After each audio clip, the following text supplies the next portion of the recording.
നമ്മുടെ ആരുടെയും കഴിവോ ബലമോ ശക്തിയോ ഒന്നുമല്ല, ദൈവത്തിൻ്റെ നിശ്ചയമാണ്. ദൈവനിശ്ചയത്തിന് അതിർത്തി കൽപ്പിക്കുവാനോ എന്തുകൊണ്ടാണ് ദൈവം എന്നെ തിരഞ്ഞെടുത്തത് എന്ന് ചോദിക്കുന്നതിനേക്കാൾ എന്തിനാണ് ദൈവം എന്നെ തിരഞ്ഞെടുത്തിരിക്കുന്നത് എന്നുള്ളതിന് ഉത്തരം കൊടുക്കുകയാണ് നമുക്ക് ആവശ്യമായിരിക്കുന്നത്. ദൈവത്തിൻ്റെ തിരഞ്ഞെടുപ്പിന് കാരണങ്ങൾ ദൈവത്തിന് മാത്രമേ അറിയാവൂ. ആ ദൈവം തിരഞ്ഞെടുത്തിരിക്കുന്നതിനാൽ ദൈവ ഇഷ്ടമനുസരിച്ച് യേശുക്രിസ്തുവിന്റെ ഇടയിൽ നിന്നുകൊണ്ട് പൗരോഹിത്യ ശുശ്രൂഷ നടത്തുവാനുള്ളതാണ്. മധ്യസ്ഥതയുടെ ശുശ്രൂഷയാണ്. ദൈവത്തോട് മനുഷ്യർക്ക് വേണ്ടി പ്രാർത്ഥിക്കുവാനും മനുഷ്യരിൽ നിന്ന് അനുഗ്രഹം പ്രാപിച്ച് ദൈവത്തിൽ നിന്ന് അനുഗ്രഹം പ്രാപിച്ച് മനുഷ്യർക്ക് നൽകുവാനുമുള്ള ശുശ്രൂഷ അപ്രകാരമൊരു മധ്യസ്ഥതയുടേതാണ്. അതുപോലെ തന്നെ പൗരോഹിത്യ ശുശ്രൂഷ ഒരു മാതൃകാ ശുശ്രൂഷയാണ്. കർത്താവ് 12 ശിഷ്യന്മാരെ തിരഞ്ഞെടുത്തത് ലോകത്തിനെല്ലാം മാതൃകയായിട്ടാണ്. ക്രിസ്തുവിൻ്റെ മാതൃകയിൽ ലോകത്തെ ക്രിസ്തുവിൻ്റെ ഉത്തരവാദിത്തമാണ്. അത് നമ്മുടെ ജീവിതത്തിൽ കൂടിയാണ് നമുക്ക് കാട്ടിക്കൊടുക്കാനുള്ളത്.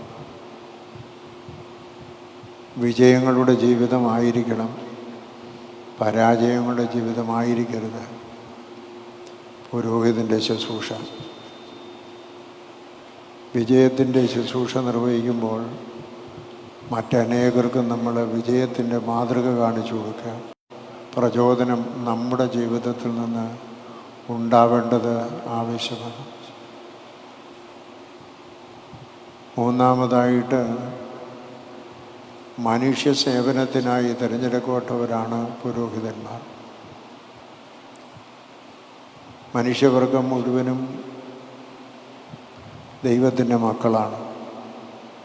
അതുകൊണ്ട് ദൈവത്തിൻ്റെ മക്കളെല്ലാവരുടെയും ക്ഷേമം പരസ്പരമായി കരുതുവാനും മറ്റുള്ളവരുടെ ഇല്ലായ്മകളിൽ സഹതപിക്കുവാനും സഹാനുഭൂതിയുള്ളവരാകുവാനും അവരെ നമ്മെപ്പോലെ തന്നെ സമൃദ്ധിയുള്ളവരാക്കി തീർക്കുവാനുമുള്ള പ്രവർത്തനമാണ് മനുഷ്യ സേവനം. അത് ബുദ്ധി ഉപദേശിച്ചാകാം, വിദ്യാഭ്യാസം നൽകിയാകാം, ദുരിതങ്ങളിലും അവരോടൊപ്പം കഷ്ടപ്പെട്ടുകൊണ്ടാകാം, സഹതപിച്ചുകൊണ്ടാകാം. അവർക്കാവശ്യമുള്ള ഉപദേശങ്ങൾ നൽകിയും ധനപരമായോ മറ്റു തരത്തിലുള്ള പോരായ്മകളുണ്ടെങ്കിൽ അത് പൂർത്തീകരിച്ചു കൊടുക്കുന്നതിനുമൊക്കെ നമുക്കെല്ലാവർക്കും ബാധ്യതയുണ്ട്. നാം എല്ലാവരും മനുഷ്യ സമൂഹത്തിൽ മാത്രമായി ലോകത്തിൽ ഒന്നും ചെയ്യുവാൻ കഴിയില്ല. നമ്മളെല്ലാവരും ജീവിക്കുന്നത് അനേകരുടെ സഹായത്താലാണ്, അനേകരുടെ സഹകരണത്താണ്. അതുകൊണ്ട് മറ്റുള്ളവർക്ക് സഹായവും സഹകരണവും ചെയ്യേണ്ടത് നമ്മുടെ ഔദാര്യമല്ല, നമ്മുടെ മാനുഷികമായ ഉത്തരവാദിത്വമാണ്. മനുഷ്യനായി ജീവിക്കുന്നിടത്തോളം കാലം ആ ഉത്തരവാദിത്വം നമുക്കുണ്ട്. പ്രകാരം മധ്യസ്ഥതയുടെയും മാതൃത്വ ശുശ്രൂഷയിൽ പ്രവേശിക്കുന്ന നമ്മുടെ പ്രിയപ്പെട്ട മകൻ എബ്രഹാമിന് ദൈവത്തിൽ നിന്നുള്ള അനുഗ്രഹം സമൃദ്ധിയായി ഉണ്ടാകുവാൻ നമുക്ക് പ്രാർത്ഥിക്കാം. പട്ടം കൂടെ ശുശ്രൂഷയിൽ പട്ടം കൊടുക്കുന്നയാളോ അല്ലെങ്കിൽ പട്ടം ഏൽക്കുന്നയാളോ അതിൽ സംബന്ധിക്കുന്ന നമ്മുടെ ആരുടെയോ യോഗ്യത കൊണ്ടല്ല, പരിശുദ്ധാത്മാവിൻ്റെ കൃപയാണ് അപ്രകാരമുള്ള പൗരോഹിത്യ നൽവരത്തിനായിട്ട് വേദവായനകളും പ്രാരംഭ ശുശ്രൂഷകളുമുണ്ട്. മൂന്നാമതായിട്ട് പരിശുദ്ധാത്മാവിൻ്റെ ആവാസമുണ്ടാകുവാനുള്ള പ്രാർത്ഥനയുണ്ട്.